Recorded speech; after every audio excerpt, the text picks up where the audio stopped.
자, 곧 기말 시험 그리고 방학입니다. 요즘 경제 상황을 보면 즐거워야 될 방학이 그닥 즐겁지 않게 느껴질지도 모르겠습니다. 이제 곧 학교를 떠나 사회로 나가는 선배님들의 취업에 대한 불안감과 모든 대학생들의 고민인 등록금 문제 외에도 어떻게 하면 내 삶이 값지고 빛날 수 있을까에 대한 걱정들이 저마다 큽니다. 그래서 우리에게는 멘토가 필요한가 봅니다. 여러분, 박근혜 의원님에 대해서 잘 모르시죠? 대답 소리가 작으시면 박근혜 의원님 강의 안 하실지도 모르는데 네, 박근혜 의원님에 대해서 제가 인터넷으로 인물 공부를 해보니 대학 시절 전자공학도이셨고, 그리고 퍼스트 레이디 대행, 그리고 18년 칩거 이후 정치 입문, 그리고 당대표로서의 활약, 지방을 살리자며 세종시를 사수하다 고집이 세다는 이야기도 들으셨고, 이쪽 저쪽에서 날리는 펀치를 받아내는 맷집도 좋으시다는 뭐 이런저런 얘기들이 많이 올라와 있었습니다. 본인의 생각과 행동이 국민들에게 포커스가 되어 있다고도 하셨는데요. 그래서 더욱 기대되는 오늘의 자리가 아닌가 싶습니다. 여성의 나이를 거론하기에는 조금, 이 자리에서 거론하기는 좀 그렇지만 그냥 52년생이라고 해두겠습니다. 내년이면 2012년이니까 이 정도만 하겠습니다. 자, 페이스북과 뭐 미니 홈피도 관리하시면서 직접적으로 관리하시는데요. 뭐 페이스북에 보면 수첩 공주라는 이야기도 있습니다. 왜냐하면 하도 이 메모하는 습관이 잘 들으셨다고 수첩 공주라는 그런 별명이 붙으셨다고 하는 건데요. 또 다른 기사를 검색해 보면 박근혜 썰렁 개그가 아직도 통한다라는 이야기가 있었습니다. 뭐 이런 얘기는 뭐 사투리 시리즈도 있고요. 그다음에 짠한 아주 손발이 시려운 블랙 개그도 있다고 하니 오늘 반응 잘 보여주시면 여러 가지 여기서 오늘 터트려 주실지도 모르겠습니다. 자, 그럼 썰렁 개그 총수이자 수첩 소비 장려 연합회 회장님 박근혜 의원님을 소개해 드립니다. 큰 박수로 맞이해 주십시오. 네, 의원 하십니다.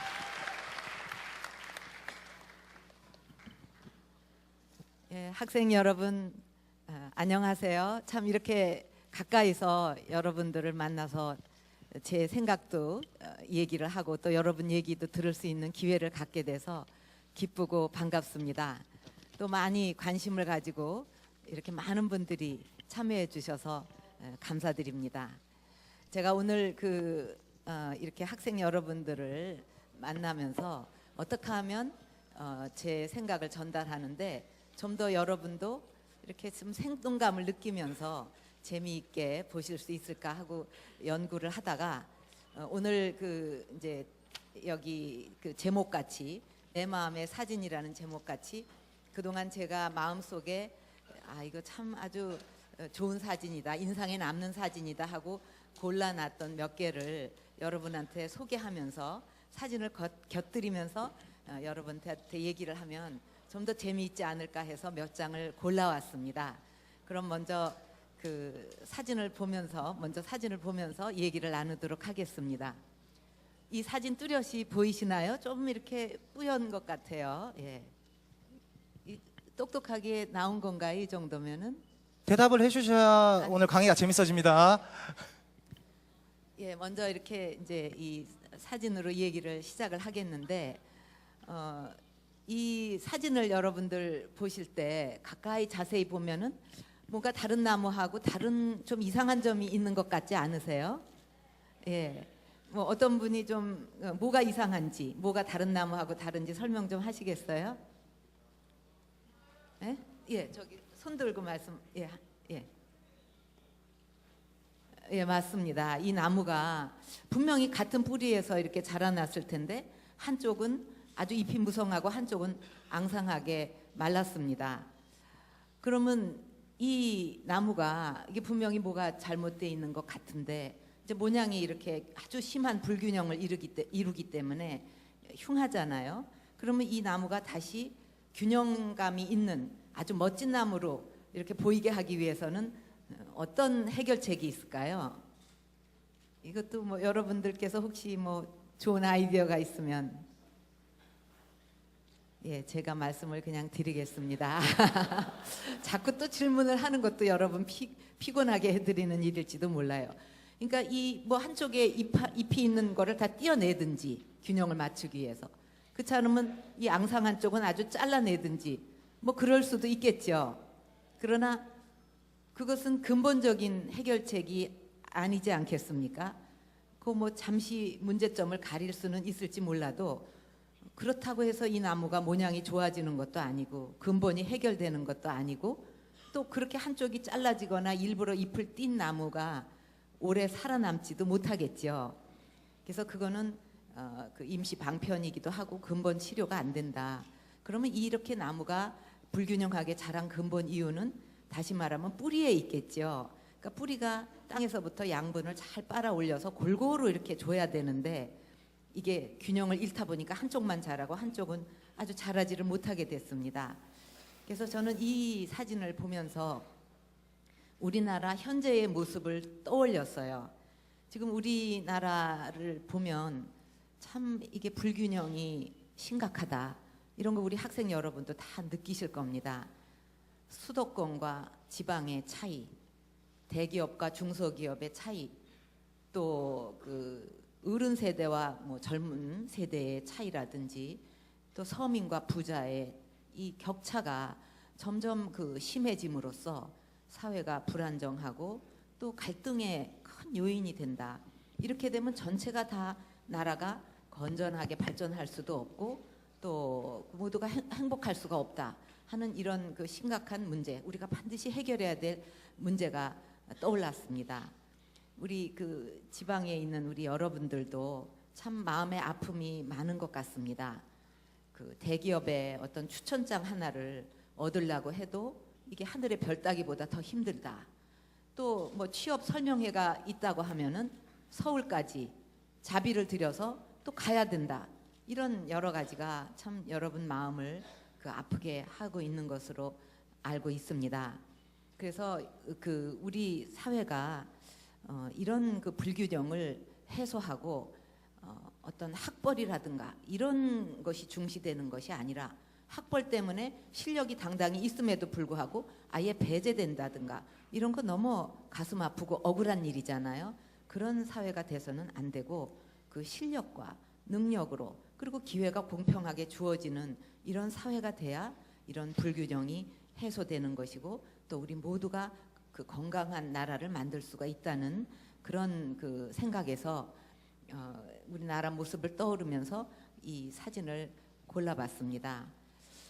저는 이 나무의 그 가지, 모든 가지들이 이 나무한테는 중요하고 모든 잎새들도 아주 중요한 거와 마찬가지로 우리 대한민국에 사는 모든 국민 한 사람 한 사람, 이 자리에 있는 학생 한 분 한 분 모두가 다 소중한 우리나라의 자산이고 모두가 자기가 갖고 있는 그 어떤 잠재력 또 그 열정, 꿈을 발휘할 수 있는 이런 나라가 되는 것이 우리가 꼭 이루어야 되는 정치 목표라고 저는 생각합니다. 그래서 정치 그 가지치기 하는 거, 그러니까 잘 자라지 못하는 가지를 쳐내는 것이 정치가 아니라 뿌리를 튼튼하게 하는 것이 그 정치라고 생각을 합니다. 가지치기가 정치가 아니라 뿌리를 튼튼하게 하는 것이 그 정치라는 이런 말씀을 드리고 싶고요.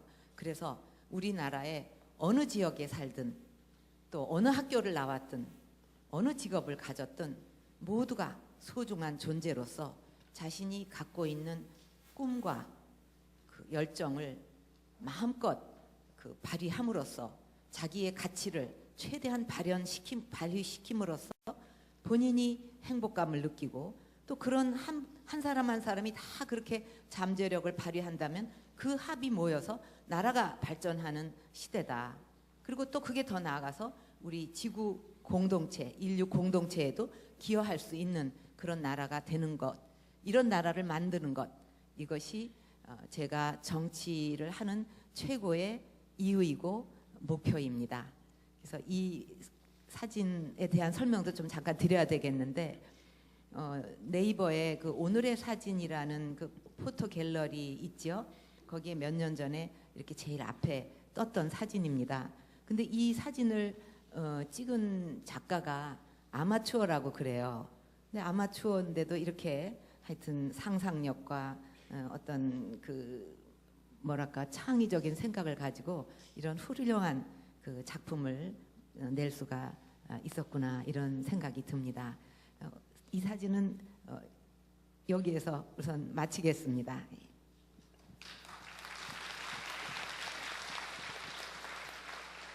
잠시만 안내 예. 말씀. 예. 저희 DD에 자리 없으신 분들은 앞쪽에 나오셔도 상관없습니다. 예, 앞쪽에 나오셔도 되고요. 그리고 기자분들은 정해진 곳에서 꼭 좀 취재 부탁드리겠습니다. 예. 그러면 다음 사진으로 넘어가겠습니다. 여러분 저기 있는 저 인물이 누군 것 같으세요? 잘 모르시겠죠? 바로 이 무대에 서 있는 저입니다. 너무 달라졌나요? 지금하고? 세월이 많이 흘렀어요. 제가 그 대학교 1학년 때 찍힌 사진이에요. 근데 이제 그 대학교에서 뭐 바자도 있고 축제도 있고 그럴 때 뭐 판매하는 코너가 있잖아요. 근데 전통 공예품을 파는 코너를 제가 맡았어요. 그래서 손님이 어떤 물건을 샀기 때문에 제가 지금 포장을 하고 있는 중입니다.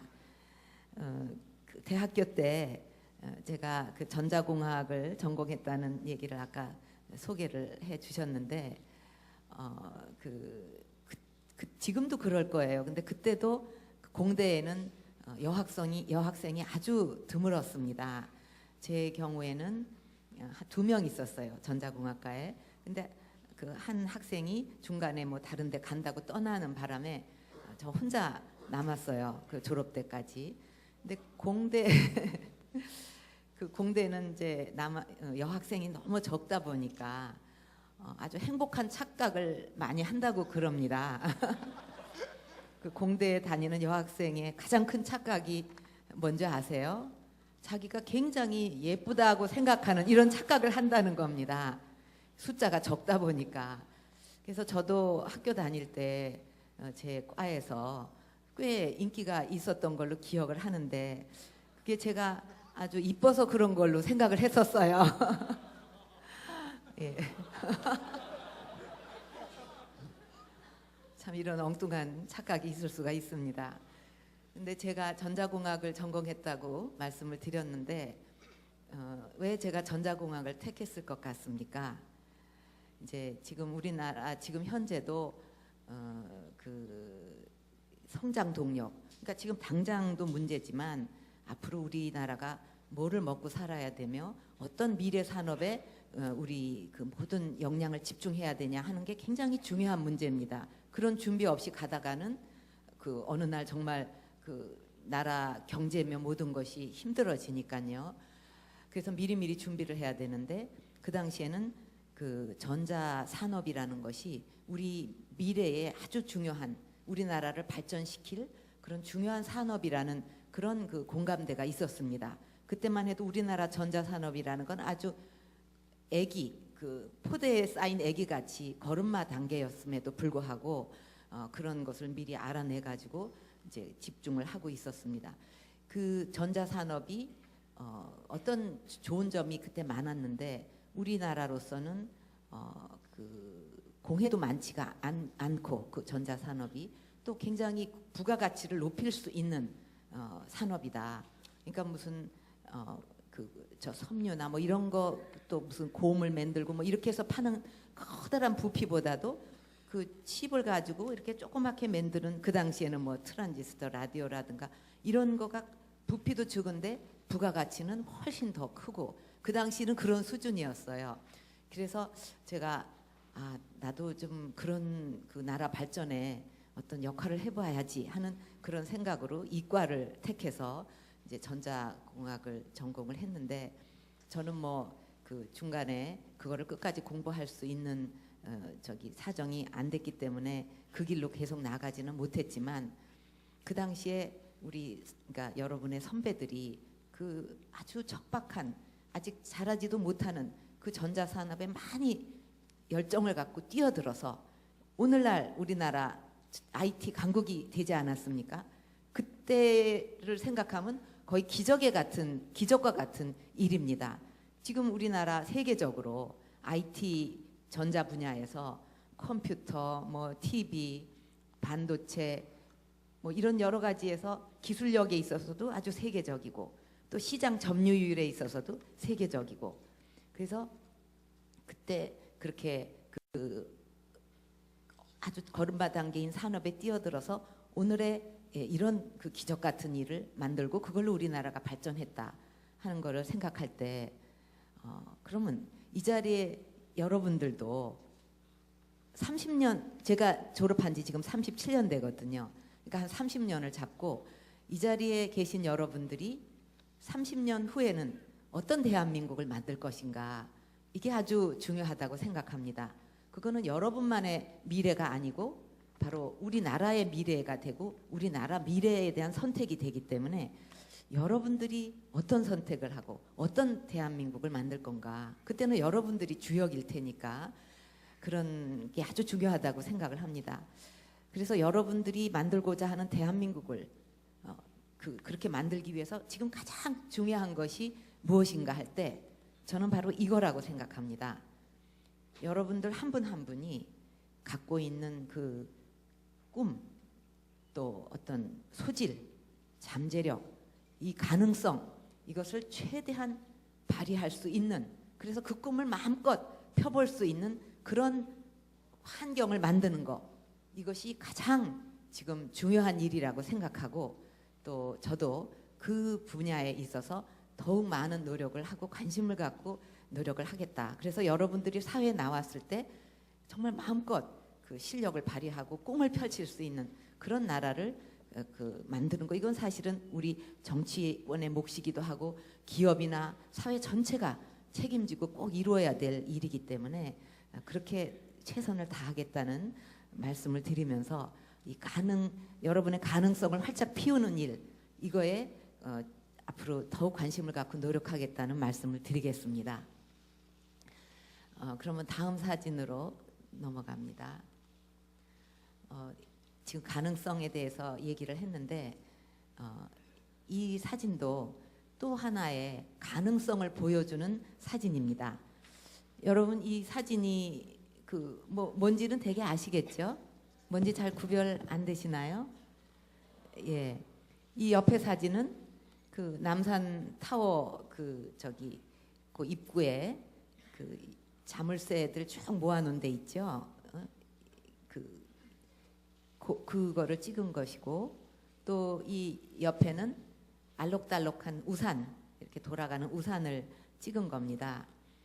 근데 이제 제가 가능성과 관련해서 이 사진을 보시라 하니까 좀 어리둥절하실지도 모르겠어요. 그게 무슨 연관이 있는가.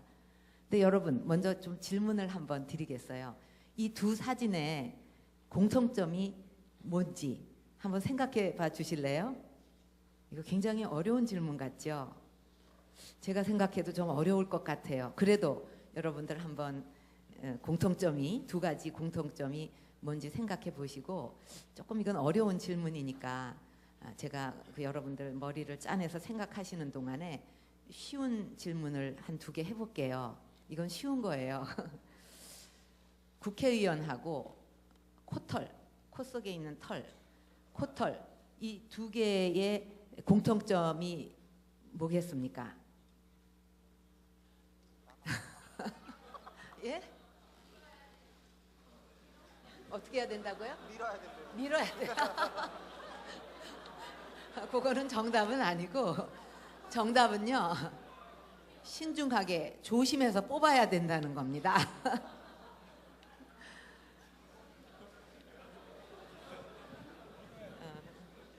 여러분들 많이 안 웃으시는 거 보니까 이 질문의 답의 뜻을 잘 모르신 것 같아요. 아직. 또 하나 질문하겠습니다. 이것도 쉬운 건데 커플과 솔로, 싱글의 차이점이 뭘까요? 이거 차이점은 커플은 커플링을 끼고 다닌다는 것이고 솔로는 트레이닝을 입고 다닌다는 것입니다.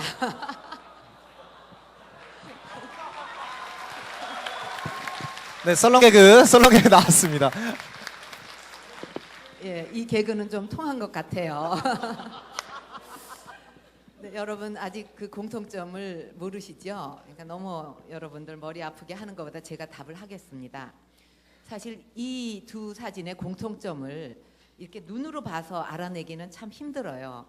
왜냐하면 이 두 사진의 공통점은 이 둘 다 그 눈이 안 보이는, 앞이 안 보이는 시각 장애 어린이가 찍은 거예요. 둘 다. 그러면 여러분들 아니 눈도 안 보이는데 어떻게 시각 장애 어린이가 이런 사진을 찍을 수가 있겠는가 이런 생각을 하실 것 같습니다.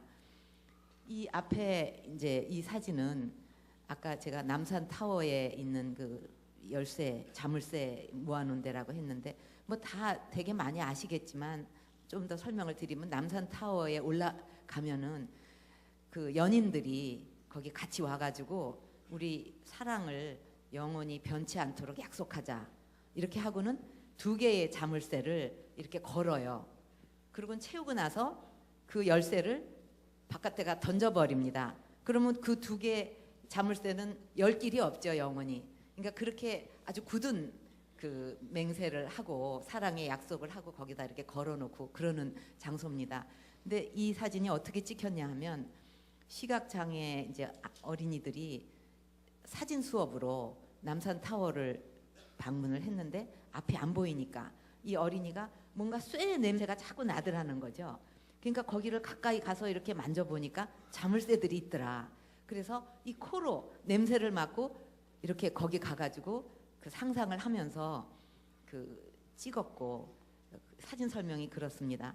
또 이 옆에 사진은 친구가 우산을 이렇게 빼르르 동그랗게 돌리니까 소리가 나니까 그 소리에 이렇게 그 귀 기울이면서 그쪽으로 가가지고 어떻게 사진을 찍었느냐 하면 이렇게 보고 사진을 찍잖아요. 근데 이 어린이들은 사진기를 귀에다 대고 이 소리 나는 데 가서 이렇게 찍고 또 코로 냄새를 맡으니까 코에다 대고 따라가 갖고 이렇게 찍고 그렇게 했습니다. 그래서 앞이 안 보이더라도 그 마음속에 소리와 냄새를 가지고 상상력을 발휘해서 이렇게 우리에게 감동을 주는 그 사진을 만들어 낸 겁니다. 제가 가능성에 대해서 아까 얘기를 했는데 여러분들 이런 사진을 보면서 제가 느꼈던 감동을 사실은 이 자리에 계신 이런 여러분들 같은 젊은이들을 제가 만나서 학생 여러분들을 만날 때 대화를 나누면서 제가 그런 감동을 느껴요. 처음에는 다 평범한 학생들인데 이렇게 조금만 얘기를 나눠보면 그 대화 속에서 그 상상력과 또 가능성과 이런 거를 제가 발견하게 됩니다. 아니 이 젊은 학생이 이런 면이 있었나? 이렇게 기발한 생각을 하고 이렇게 뭐를 내다보는 이런 면이 있었나 하고 제가 감동을 받을 때가 많이 있었습니다. 그래서 여러분들이 갖고 있는 그런 무한한 가능성을 활짝 펼 수 있도록 이렇게 해야 되는 것이 굉장히 중요한 일인데 실질적으로는 그렇게 되고 있지를 못하다. 뭐 스티브 잡스 같은 사람이 미국에만 나오는 게 아니라 우리나라에서도 어떤 좋은 아이디어, 상상력, 창의력을 가지고 할 수가 있는데 그런 여건이 좀 마련돼 있지 못해서 도전하기가 어렵고 또 하다가 어떻게 실패를 해도 다시 이런 재기를 해가지고 그 경험을 바탕으로 더 큰 발명을 해낼 수도 있는데 재기가 거의 불가능한 우리 상황 이런 것은 이제 자꾸 우리가 고쳐서 여러분들이 그런 데에 과감하게 도전할 수 있는 그런 나라를 만들어야 되지 않는가 그런 생각입니다. 근데 그렇게 하려면은 교육에서부터 뭔가 변화가 있어야 될 것 같아요. 근데 여러분들 중고등학교 시절 한번 돌이켜 보세요. 그때 내가 나중에 뭐가 되고 싶다 하는 꿈을 꿀 시간이 넉넉하게 있었습니까? 입시와 뭐 또 성적이 옆에 학생보다 좋아야 되니까 이게 친구인데도 우정을 충분히 나눌 시간보다도 저 학생보다 내가 점수를 더 따야 된다. 이런 경쟁심, 원하지 않더라도 그런 경쟁심 때문에 어떤 그 강박관념으로 학생 시절을 보내지는 않으셨나요? 그게 우리 현실이죠. 예, 그래서 이거는 학생의 잘못도 아닙니다. 입시가 모든 것이 되고 학벌이 모든 것이 되고 이런 사회에서는 그렇게 뜻을 펴볼래도 현실이 뒷받침을 안 해주니까 어떡할 수가 없어요. 그래서 그런 현실을 생각할 때 이렇게 무한한 잠재력을 가진 우리 젊은 학생 여러분한테 기성 그 세대로서 참 미안하고 정말 그 안타까운 생각을 많이 하게 됩니다. 그래서 우리 교육부터 바꿔야 된다. 그 어떻게 바꾸느냐? 교육의 그 목표가 어떤 입시라든가 그런 쪽으로 가게 하지 말고 제도를 잘 바꿔서 그 학생 한 사람 한 사람이 갖고 있는 그 소질과 능력을, 그러니까 내가 뭐를 잘할 수 있나, 내가 어떤 것을 할 때 행복한가, 내가 어떤 일을 할 때 시간 가는 줄 모르고 몰두할 수 있는가, 이런 것을 그 학교 시절에 그 선생님이 학교에서 인도해주고 그거를 깨우치게 해주고, 그래서 그 방향으로 열정을 갖고 나가게 함으로써 자아 실현이 될 수 있도록 하는 것을 교육의 최고의 목표로 삼아야 되지 않겠는가. 여러분 여기 찬성하세요? 예, 우리나라 교육 목표가 그렇게 된다면 학교 생활도 굉장히 즐거워질 것 같고, 또 그렇게 해서 실력 발휘가 되는 우리 젊은이들이 막 활발하게 활동하는 나라라면 우리 경제적으로나 모든 면에서 훌쩍 클 것 같죠. 예, 그런 나라 꼭 만들어야 됩니다.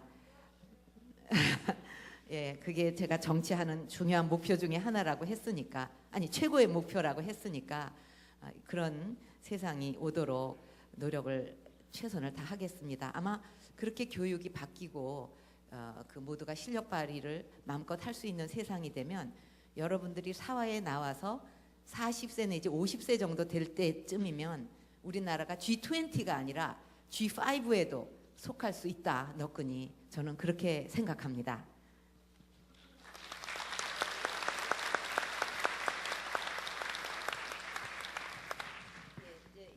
이 사진은 이걸로 넘어가겠습니다. 예.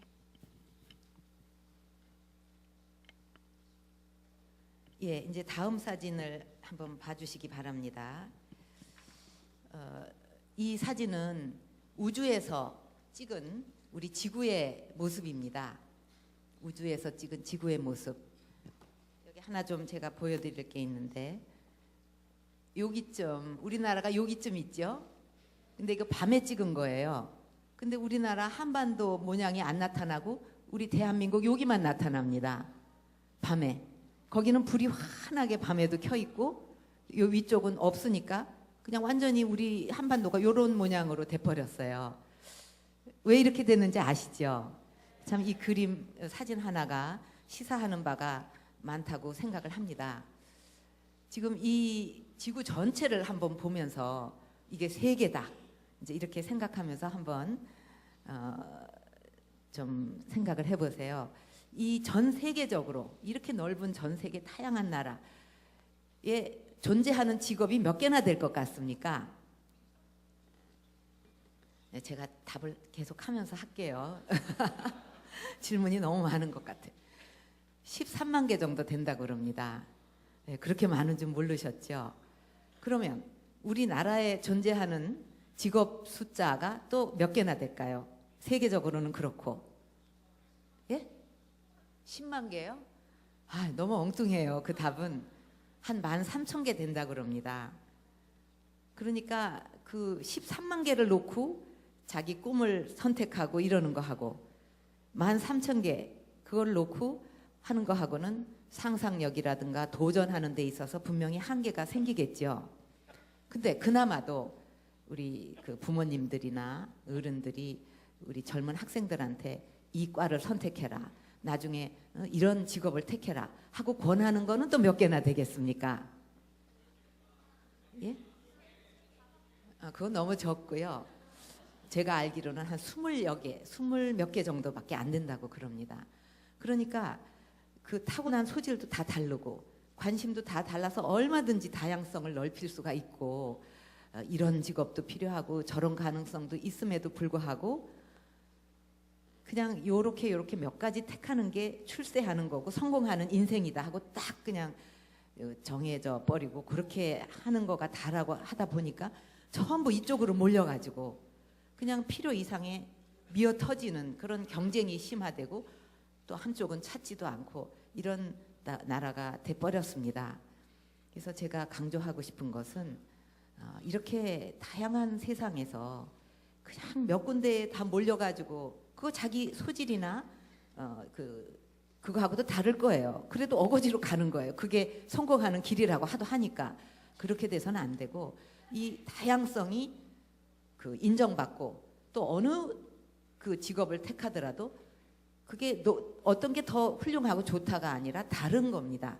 또 수요가 다른 겁니다. 그래서 그런 그 다양성이 확보되는 그래서 마음대로 골라갈 수 있는 그런 나라가 돼야지 우리나라가 발전하고 쓸데없는 경쟁이 없이 모두가 자기가 바라는 소질대로 갈 수가 있지 않을까 그런 생각을 해봤습니다. 근데 여러분 취업 우리 청년 취업 또 실업 이 문제 아주 심각하잖아요. 여러분들이 막 공부 열심히 이거에 몰두하고 그래야 되는데도 마음 한구석에는 나중에 취업을 어떻게 해야 되는가 하는 부담이 항상 있을 겁니다. 근데 이렇게 취업하는 데 있어서 우리가 막 일자리를 찾아가는 것만 신경 쓸 게 아니라 이제는 내가 한번 창업을 해보겠다 이런 쪽으로도 여러분들이 한번 도전을 해보고 관심을 가져보시면 어떨까 하는 말씀을 드리고 싶어요. 이제는 미국의 경우에 지난 10년, 20년 동안 일자리 만들어낸 기업들이 거의 다가 아직 5년도 채 안 된 창업 기업들이라고 그럽니다. 그러니까 기존의 기업들은 그렇게 일자리를 만들어내는데 분명한 한계가 있는 것 같아요. 창업을 한 기업들이 거의 모든 일자리를 미국에서 만들어냈다는 거죠. 지난 20년간. 그럼 우리나라도 마찬가지죠. 그러니까 우리나라도 뭔가 창업을 해서 그 일자리를 만들고 새로운 것을 개척하는 그런 쪽으로도 여러분들이 생각을 해봤으면 그것은 일자리를 창업을 한다는 것은 어떤 수요가 있는가를 살펴서 수요를 만들어낸다는 거고 수요가 만들어진다는 건 그런 시장이 만들어진다는 거고 그런 시장이 만들어지면 그거를 댈 수 있는 공급할 수 있는 일자리가 또 만들어진다는 거거든요. 근데 이제 예를 들면 아주 여러분들한테 쉽게 다가갈 수 있는 아이디어 하나를 드리면 여러분 전부 스마트폰 갖고 계시죠? 예, 스마트폰 안 갖고 있는 분하고 물어보는 게 더 간단할 정도로 모두 이렇게 손에 쥐고 있는데 그 스마트폰에 앱을 활용해 가지고 다양한 일자리를 만들어낼 수가 있습니다. 거기에 도전 정신과 창의력이 있다면은 그런 쪽으로도 한번 여러분들이 관심을 가지고 일자리를 내가 한번 만들어 보겠다. 물론 이렇게 하는 데에는 여러 가지로 창업을 하고 나서 뭐 M&A를 활성화한다든가 그렇게 하는데 정보를 갖다 쉽게 받을 수 있도록 한다든지 여러 가지 인프라가 필요하지만 여러분도 한번 그런 쪽으로도 도전을 해 본다면은 우리나라 일자리를 만들어내고 많은 사람들이 희망을 갖는데 큰 어떤 획기적인 변화를 갖고 올 수 있다고 생각합니다. 아까 미국의 경우를 예로 들었듯이 이 사실이 의미하는 바는 도전 정신과 창의력으로 무장한 이런 청년들이 얼마나 일자리를 많이 만들어낼 수 있는가를 웅변으로 보여주는 것이고 이렇게 여러분들이 이 방면에도 관심을 갖고 노력을 한다면 우리나라의 일자리를 만들어내는데 획기적인 전기가 될 수가 있다.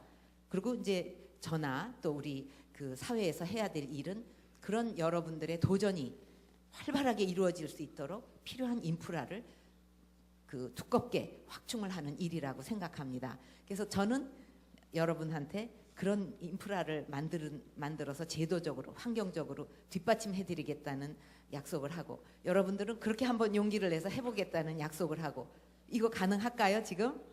예. 그래서 다시 이 지구를 보시면서 얼마나 넓습니까? 또 얼마나 다양한 그 수요가 있겠어요. 사실 우리나라 정부가 여러분들한테 그 어떤 그 세계 뭐 브라질이면 브라질, 남미에도 여러분들 다 갈 수 없잖아요. 이런 수요가 있더라 하고 데이터베이스를 만들어서 자꾸 알려주고 이런 직업도 있더라 하고 알려주고, 저는 그런 노력도 그 여러분들이 상상력을 피는데 큰 뒷받침이 될 거라고 생각합니다. 어느 책의 제목같이 세계는 넓고 할 일은 많습니다. 근데 도전을 하지 않으면 그게 아무 소용이 없어요. 그래서 우리 이 자리에 모인 여러분들은 그렇게 한번 창의력을 갖고 도전을 해보는 그런 그 여러분들이 됐으면 좋겠고요. 그래서 새로운 영역을 개발해서 그곳에서 빛을 발해서 모두 대박 나시는 그런 이제 그 여러분들이 될 수 있도록 앞으로 저도 어떻게 하면 그런 새로운 길을 만들어낼까 하는 데에 더욱 노력을 하겠다는 말씀을 드리겠습니다. 예, 이제 사진 다음으로 넘겨주세요. 예, 여러분 이 사진 뭐 발 같은 건 보이시죠? 근데 뭔지 조금 모르실 거예요. 설명을 드리면 이 사진의 제목은 어머니의 인생입니다. 예, 그리고 밑에는 어머니의 오른쪽 발이고 위는 어머니의 왼쪽 발인데 발바닥이에요. 그래서 어머니가 피곤해서 이렇게 주무시는 사진을 아들이 찍었다고 그럽니다. 근데 여기 너무 상처투성이죠. 이 사진 보면 좀 마음이 짠하지 않으세요? 지금은 뭐 그 손톱 전부 발톱 이렇게 다듬고 뭐 이러는 시대지만 우리 어머니 시대에는 자기 몸을 돌볼 여유가 없었어요. 그냥 자식 걱정하고 교육시키고 집안 돌보고 자기는 돌보지 못하고 일생을 살다 보니까 그냥 온통 발에 상처투성이가 됐다. 얼마나 인생이 고달프셨을까. 그냥 희생만 하시고 자기를 헌신만 하시고. 제가 이제 특강을 하면서 여러분들한테 숙제 하나 내겠습니다. 여러분 이제 우리 모임이 끝나고 돌아가실 때 잊어버리지 말고 부모님한테, 어머님이나 아버님한테 전화 한 통 하시든지 문자 메시지를 한번 날리시든지, 그래서 뭐 감사합니다, 사랑합니다 이렇게 한번 하시면 좋겠어요. 꼭 하시겠죠? 예, 감사합니다. 그래서 지금 이 사진 속에 우리가 많은 상처를 보는데 이 어머니들뿐 아니라 뭐 저도 사실 상처가 있습니다. 이 오른쪽에 깊이 지방 유세를 하다가 칼로 베어가지고 아주 아슬아슬하게 조금만 더 깊이 들어갔으면 제가 오늘 이 자리에 서서 여러분을 만날 수도 없었을 거예요. 이제 그런 얼굴에 상처가 있고, 또 얼굴의 상처는 아니래도 우리 국민 모두가 다 자신들의 갖고 있는 상처가 있고 사연들이 있습니다. 또 이 자리에 계신 여러분들도 마음의 상처가 분명히 있으십니다. 그렇죠? 그 학교 생활에 뭐 낭만은 고사하고 뭐 요즘 스펙을 쌓는다 그러죠. 자격증 이걸 늘리기 위해서 계속 마음의 부담을 갖게 되고, 또 뭐 외국 연수라도 좀 다녀와야 뭔가를 내세울 수 있을 것 같고, 또 등록금 마련을 하기 위해서 아르바이트를 해야 되는데, 그렇게 하다 보면 공부할 시간이 또 줄어드니까 그걸로 여러 가지로 또 시간의 부족을 느끼고, 그다음에 등록금 문제, 취업 문제 이런 걸로 여러분들도 고민을 하면서 참 마음에 상처가 있을 것이라고 생각을 합니다. 그래서 저는 이 등록금 문제와 관련해 가지고는 모든 여러분들이 아마 최고의 관심사이기 때문에, 또 이거는 여러분만의 문제가 아니고 여러분들의 부모님의 문제이기도 하고, 또 사회 전체가 이거는 해결을 하지 않으면 안 되는 그런 아주 화급하고 시급한 문제가 됐습니다. 그래서 이런 문제를 이제 우선적으로 해결하기 위해서 집중하는 것이 우리 정치권이 그 해야 할 일이라고 생각을 하는데, 그 사실은 그 우리 학교 공부와 관련해서 공부를 하려는 의지가 있음에도 불구하고 등록금 때문에 공부를 못한다는 그런 일이 있어서는 안 되겠죠. 또 등록금 때문에 신불자가 나온다는 거, 이것도 정말 있을 수 없는 일이라고 생각합니다. 그래서 이번에 이제 그 감사원에서 여태까지 이런 감사가 한 번도 없었다는 게 정말 놀라운 일인데, 감사를 해서 하여튼 여러 가지 보완할 점, 문제점 이게 나왔습니다.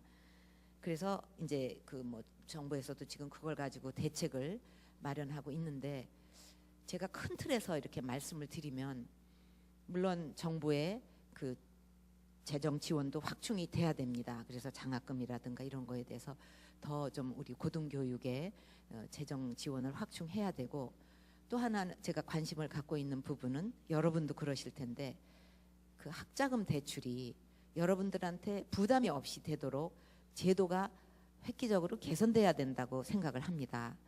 그래서 그 여러분들이 그걸 가지고 나중에 신불자가 되지 않을까, 저 빚을 어떻게 갚아야 되냐, 취직도 아직 못했는데, 이런 부담 없이 금리도 아주 그 거의 그 제로에 가깝게 이렇게 해서 이 학자금 대출을 획기적으로 그 바꾸는 거, 이것이 그 저 재정 지원이나 이런 거 먹지 않게 우리가 생각을 해야 될 일이라고 생각하고, 그다음에 그 감사원 결과에 따라서 이제 여러 가지 제도적인 조치가 이루어지겠지만, 또 우리 대학의 회계도 더 투명하게 이렇게 됨으로써 좀 뭔가 그 등록금 수준도 좀 합리적으로 낮추고, 또 지원도 합리적으로 됨으로써 이 노력을 한다면, 저는 이 등록금 문제는 그 해결이 가능하다, 이렇게 생각을 하고 있습니다.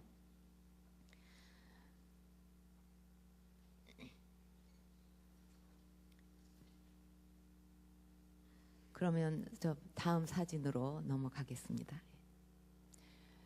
이제 다시 처음 사진으로 돌아왔습니다.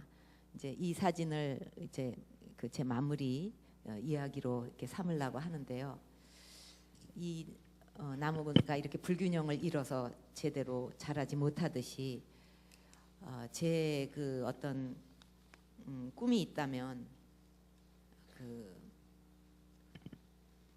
이 나무에 영양분이 모든 가지마다 다 골고루 감으로써, 모든 잎에까지 다 가고 가지마다 다 감으로써 아주 건강하고 튼튼한 나무, 이런 나무를, 그래서 저기는 가지가 되겠지만, 우리 사회로 말하면 우리 구성원 한 사람 한 사람한테 이 뿌리에서부터 양분이 전부 골고루 감으로써 전부 자기의 그 능력이 발휘되는 그런 사회, 그런 또 양분이 골고루 가는 그런 건강한 나무, 그런 나무를 만들고 싶다는 꿈이 있습니다.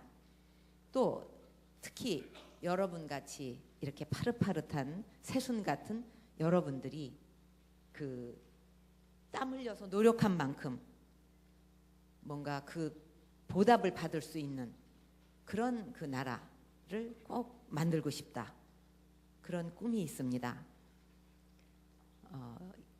여러분 그 추사 김정희 선생 아시죠?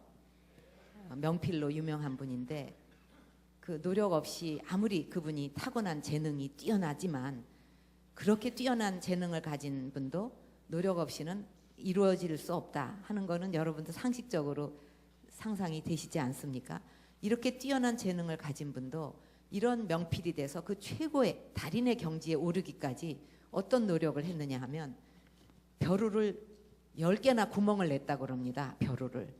그리고 붓을 1000개나 몽당붓을 만들었대요. 하도 그 써가지고. 그러면 여러분들 생각할 때, 아유 그렇게 힘든 과정을 통해서 달인도 좋지만 어떻게 그렇게 가겠어? 이렇게 생각하실 수도 있습니다. 그러나 그것은 가능합니다.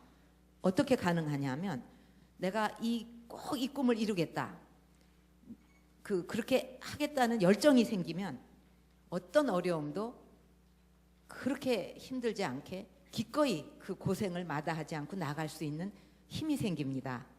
그거는 제 인생에서도 그런 경험을 했어요. 남이 볼 때 아우 저거 견디기 힘들겠지 그러는데 제가 견뎌냅니다. 어떻게 해서 견뎌내냐? 제가 꼭 이루고 싶은 꿈이 있기 때문에 그거에 다가간다는 또 그거에 대한 열정이 있기 때문에 나는 반드시 이거를 해내겠다 하는 게 있어서 그게 이겨낼 수 있는 힘이 되는 거예요. 그 일을 하면서 자기의 사명과 꿈이라고 생각하기 때문에 몰두할 때의 기쁨, 또 그 꿈을 하나씩 하나씩 다가간다는 그런 설레임, 그런 것 때문에 그것을 극복해낼 수가 있는 것입니다. 그런 면에 있어서도 여러분이 지금 이 나이에 꿈을 설계하고 내가 뭐를 할 거냐 이런 것을 마음에 간직하는 것이 굉장히 중요합니다. 여러분들도 좋아하는 여행 작가 한비아 씨라고 아시죠? 그분이 쓴 글에 아주 그것도 제가 인상 깊게 머릿속에 남는데, 인생에서 이걸 생각하면 자기 마음이 설레는 그런 그거를 발견을 했다 하면 이거야말로 인생에서 땡 잡은 것이다, 그런 얘기를 했어요. 정말 인생에서 이런 거를 발견하고 마음에 꿈을 심음으로써 여러분들 그 어떤 것보다도 아주 큰 수확을 얻는 거라고 생각을 합니다.